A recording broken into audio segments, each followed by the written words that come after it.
आज हम पर्यावरण शिक्षा में उर्वरकों के पर्यावरणीय प्रभाव यानी इन्वायरमेंटल इफेक्ट्स ऑफ फर्टिलाइजर्स यानी उर्वरक का पर्यावरण पर क्या प्रभाव है यह जानेंगे।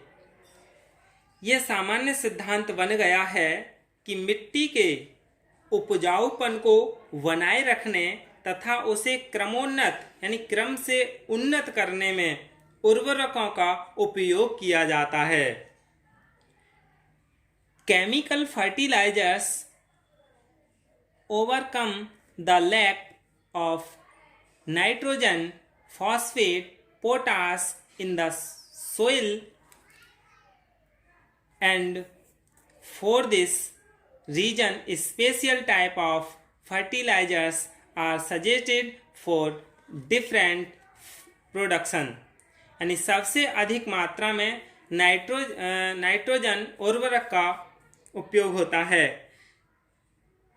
यानी रासायनिक उर्वरक विशेषता मिट्टी में नाइट्रोजन, फास्फेट और पोटाश की कमी को दूर करते हैं और इसी कारण विशेष प्रकार के उर्वरक अलग अलग उत्पादन के लिए सुझाए जाते हैं। यानी वैसे तो मिट्टी के लिए नाइट्रोजन, फास्फेट और पोटाश की कमी को ही दूर किया जाता है और कभी कभी जिस तत्व की कमी होती है उसके लिए अलग अलग यानी फर्टिलाइजर्स बताए जाते हैं। और मिट्टी में सबसे ज़्यादा उपयोग किस फर्टिलाइजर का किया जाता है? नाइट्रोजन उर्वरक का। यानी सबसे अधिक मात्रा में नाइट्रोजन उर्वरक का उपयोग होता है। Nitrogen fertilizers is used in the highest qualities यानी सबसे ज़्यादा नाइट्रोजन का ही उपयोग किया जाता है। और इसमें क्यों किया जाता है? ये मनुष्य के स्वास्थ्य पर प्रभाव डालता है, जैसे श्वसन संबंधी रोग। जब नाइट्रोजन का सबसे ज़्यादा उपयोग किया, जैसे यूरिया में नाइट्रोजन सबसे ज़्यादा होता है और उसका खेतों में सबसे ज़्यादा प्रयोग हो रहा है, तो इससे मानव के स्वास्थ्य पर क्या प्रभाव पड़ रहा है? सबसे पहले तो श्वसन संबंधी रोग यानी रेस्पिरेटरी इलनेस, सांस लेने की तकलीफें हो रही हैं। गांठों का बनना यानी शरीर में जगह जगह जहाँ तहाँ किसी न किसी की कभी कभी गांठें बन जाती हैं, यानी ट्यूमर फॉर्मेशन। और यूरिया से यानी नाइट्रोजन से क्या होता है? मिथेमोग्लोबिनेमिया नामक बीमारी हो जाती है और कार्सिनोजेनिक नाइट्रोसेमाइंस जैसे रोग उत्पन्न कर देता है। तो नाइट्रोजन की अधिकता भी नुकसान देती है, इसलिए जितनी जिस चीज़ की ज़रूरत हो उतना ही उसका प्रयोग करना चाहिए।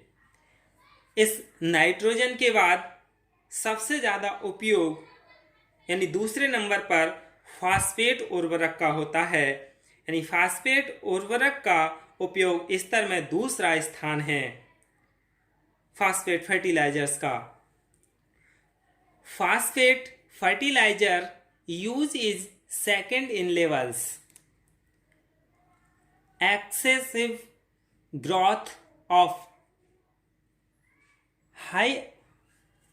hyacinth and algae due to its axis in possible due to loss of oxygen in the atmosphere, loss of water quality and distribution of the ecosystem।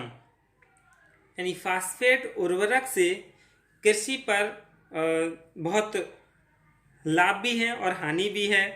यानी कृषि उत्पादन में बहुत महत्वपूर्ण हिस्सेदारी निभाने के बावजूद कृषि कार्य जो होता है किसी भी चीज़ का उत्पादन करने के लिए, उसमें फास्फेट का सबसे ज़्यादा हिस्सेदारी होती है। इसका प्राप्ति स्रोत बहुत सीमित और विश्व में बहुत कम स्थान पर है, यानी फास्फेट बहुत कम जगह मिलता है। इसके मुख्य भंडार मोरक्को में हैं, पश्चिमी सहारा यानी वेस्टर्न सहारा में हैं और चीन यानी चाइना में हैं। 1950 से 2000 के मध्य लगभग 1 बिलियन मैट्रिक टन फास्फोरस का विश्व स्तर पर खनन हुआ, जिसमें से 800 मिलियन मैट्रिक टन की खपत कृषि उत्पादन के लिए उर्वरक के रूप में हुई। इस तत्व यानी फास्फोरस तथा इससे बनने वाले उर्वरक फॉस्फेट एंड फॉस्फेरिक एसिड का कोई विकल्प नहीं है। इसलिए विश्व के लगभग सभी देशों को अन्य देशों पर निर्भर रहना पड़ता है। जहां जिसकी अधिकता होती है वह वहीं से उस चीज़ का आदान प्रदान कर लेता है, आयात कर लेता है।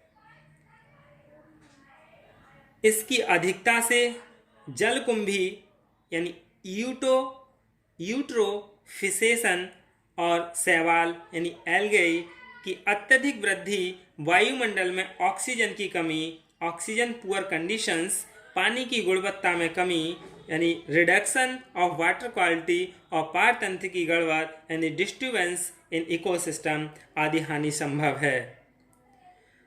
Potash is required when products exhibit unexpected behavior when growth. The wasting of leaves is not a result of fruits not being able to grow properly. There is a certain excessive reduction in yield.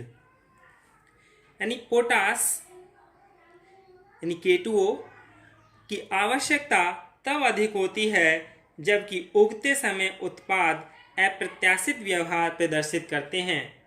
यानी phosphate की potash का कब उपयोग किया जाता है? जब सही ढंग से जो भी पौधा उग रहा होता है, जो भी फसल हो रही होती है, उसमें अप्रत्याशित व्यवहार हो यानी उम्मीद से कम व्यवहार हो रहा होता है, उसका प्रयोग किया जाता है। जैसे पत्तियों का कट जाना, पत्तियों का फट जाना, फलों का ठीक से ना उग पाना, उपज में अत्यधिक कमी का दृष्टिगत होना इसके लक्षण हैं।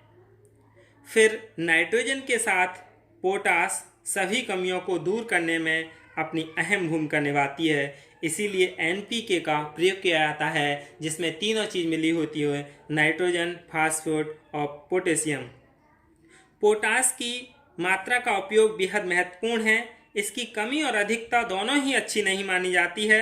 नारियल यानी कोकोनट्स, खजूर यानी ऑयल पाम्स, काफ़ी यानी कॉफ़ी और केला यानी बनानाज में इनकी उपयोगिता अधिक आंकी गई है। इनमें सबसे ज़्यादा लगाई जाती है।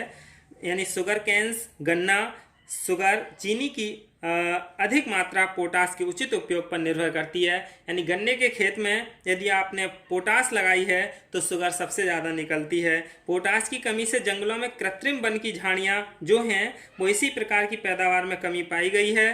पूर्वी अफ्रीका में सीसल के वृक्षों में पोटास की कमी से वेंडिंग डिसीज आम बात है, जिससे रेशों की मात्रा और गुणवत्ता में कमी हुई है। ये क्या है? उर्वरक यानी फर्टिलाइजर्स का इफ़ेक्ट्स है, यानी इन्वायरमेंटल इफ़ेक्ट्स हैं। अब हम कीटनाशकों के बारे में जानेंगे, पेस्टिसाइड्स का क्या लाभ और हानि है। धन्यवाद।